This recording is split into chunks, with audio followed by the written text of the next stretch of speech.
Merhabalar efendim, kanalıma hoş geldiniz. Bugünkü konu başlığımız ilk defa aşkla dokunulduğum gün.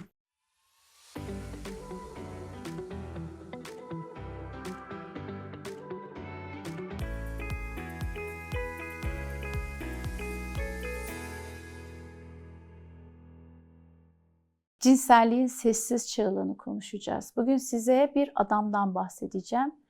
Tekerlekli sandalyede hayatının büyük bir bölümünü yalnız geçirmiş bir adam. 30 yaşına gelmiş, hiç kimseye aşık olmamış. Ama aslında aşık olamamasının nedeni aşık olamaması değil.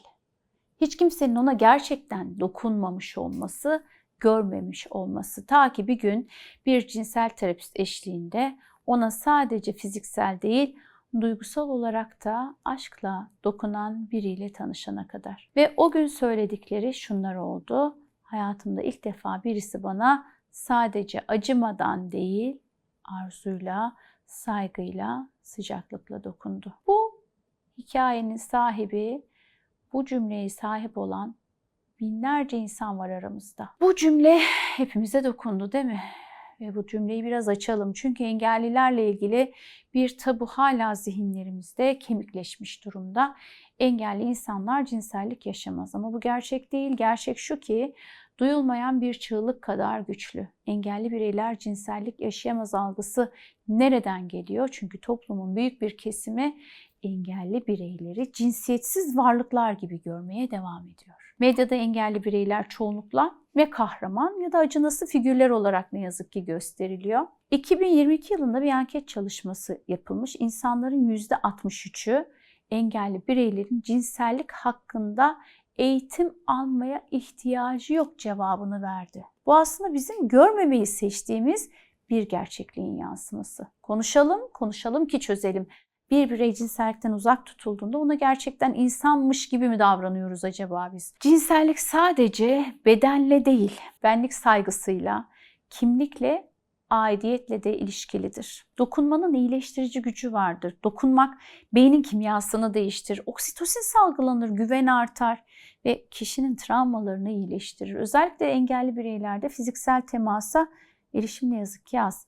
Bu dokunuşun etkisi altında kat be kat tabii ki temasla duyguları artar. Bazen bir temas yılların yalnızlığını siler. Ancak toplumda bu dokunuş ya bastırılıyor ya da yanlış anlaşılıyor. Engelli bireyin birine sarılması biraz fazla cesur ya da uygunsuz sayılabiliyor. Yardımcı hizmetler ya da cinsel danışmanlık uygulamaları ülkemizde yok ama Hollanda ve Almanya gibi ülkelerde profesyonel cinsel yardımcılar, seks asistanları var. Eğitim almış, etik kurallara bağlı, duygusal ve fiziksel yakınlık sunan kişiler bunlar. Bu uygulamalar engelli bireylerde depresyon ve anksiyete oranını %50'ye yakın azaltmış. Peki Türkiye'de böyle bir hizmet tabii ki yok. Yok denecek kadar az. Var olan danışmanlıklar ise daha çok medikal çözümlere odaklı. Engelli bireylerin duygusal ihtiyaçları göz ardı ediliyor. Romantik ilişki mi, acıma mı? Şimdi birçok engelli birey birine aşık olduğunda aldığı ilk tepki şu oluyor. Sen onu gerçekten seviyor musun yoksa üzülüp mü yanındasın? Oysa duygusal yakınlık iki kişinin arasındaki bağa dayanır. Fiziksel engeller bu bağı tanımlamaz. Bu noktada en çok zarar gören şey de kişinin öz saygısı oluyor. Görünmez çığlığa ses olmamız lazım. Bugün konuştuğumuz her şeyin bir özeti var aslında. Engelli bireyler bedenleri sınırlı olduğu için değil, toplumun onları sınırlandırdığı için yalnız kalıyorlar. Onların arzuları yok sayılıyor, duyguları yok sayılıyor, ihtiyaçları yok sayılıyor. Dokunulmak istiyorlar, dokunmak istiyorlar, sevmek istiyorlar, sevilmek istiyorlar. Sadece bakım değil, bağ kurmak istiyorlar.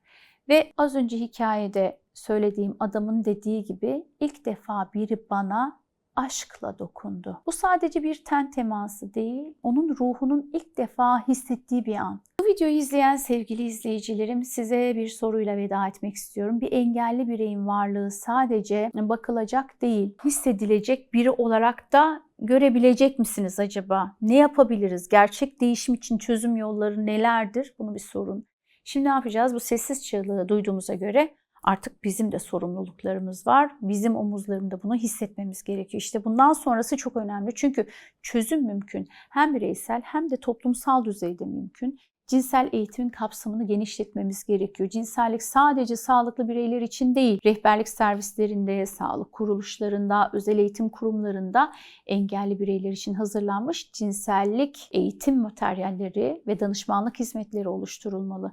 Cinsel danışmanlık hizmetleri yaygınlaştırılmalı. Her şehirde cinsellik konusunda uzmanlaşmış danışanlara ulaşım kolaylaştırılmalı. Engelli bireylerin danışmanlık almaya utanmaması için bu alan görünür kılınmalı ve en önemli konulardan biri de aile eğitimi. Aile eğitimi şart. Pek çok aile çocuğunun cinselliğini fark ettiğinde bastırma yolunu seçiyor. Oysa eğitimli aileler çocuklarının bedenlerinin sınırlarını, arzularını, güvenliğini daha sağlıklı yönetebiliyorlar. Ya engelli bireyler için sosyal ortamlar oluşturmalıyız. Sadece sağlık merkezleri değil, flört edebilecekleri, sosyalleşebilecekleri alanlara da ihtiyaçları var. Bunları yaratmalıyız. Birçok Avrupa ülkesinde engelli bireylere yönelik arkadaşlık ve flört platformları var. Bireylerin yalnızlık oranını ciddi biçimde düşürebilir. Ve unutmayalım, asıl engel ne biliyor musunuz? Asıl engel merdivenlerde değil, bizim zihinlerimizde, bizim bakışlarımızda başlıyor. Umut veren daha çok hikaye ve gerçeklere ihtiyacımız var. Size bir hastamın hikayesiyle anlatmak istiyorum. Bir gün bir hastam ki MS dediğimiz multiple skleroz hastası partneriyle yaşadığı cinsellikle ilgili konuşuyor. Çünkü cinsellikten haz alamadığı için vajina cerrahisi, vajina daraltma ameliyatı kadar bile geçirmiş bir hastadan bahsediyorum. Bu hastama yönelik klitorisi büyütme, hissetme, bedensel farkındalık, eğitimle ilgili bilgilendirme yaptıktan sonra bana şunu söyledi. Hocam benim için şimdiye kadar cinsellik bedenimle yaptığım bir eylem değildi. Kalbimle yaptığım bir eylemdi. Ama sizin yaptığınız bu uygulamalardan sonra bedenimle de artık cinselliği keşfeder ve hisseder oldum. Bu söz bana çok şey düşündürttü. Aslında engelli bireyler de duyulmak istiyorlar ve kalpleriyle gerçekten yaşıyorlar. Hollanda merkezli destek hizmeti alan bireylerin %72 yaşam isteğinin arttığını söylemiş. Almanya'da rehabilitasyon merkezinde yapılan çalışmalarda cinsel danışmanlık alan bireylerin %60'ı özgüven artışı yaşadığını söylemiş. Yani bu örnekler bize ne gösteriyor biliyor musunuz? İmkansız değil. Yeter ki doğru okuyalım, doğru duyalım, doğru dokunalım. Birlikte değiştirebiliriz. Şimdi bu videoyu kapatırken son bir cümleyle şunu söylemek istiyorum ki engelli bireylerin cinselliği onların insan olma hakkı. Bu bir lüks değil, temel bir insani ihtiyaç. Eğer bir danışmansanız, bir eğitimciyseniz, bir anne, bir baba, bir kardeş, bir eşseniz, sadece bir dünyayı paylaşan bir insansanız sorumluluğumuz var. Bu videoyu paylaşın, konuşun, tartışın, sorgulayın ve en önemlisi bir bireyin yalnızca bakımıyla değil, ruhuyla da ilgilenin. Çünkü bir gün o cümleyi siz de duyabilirsiniz. İlk defa biri bana aşkla dokundu. Peki siz bundan sonra birine nasıl dokunmak istersiniz?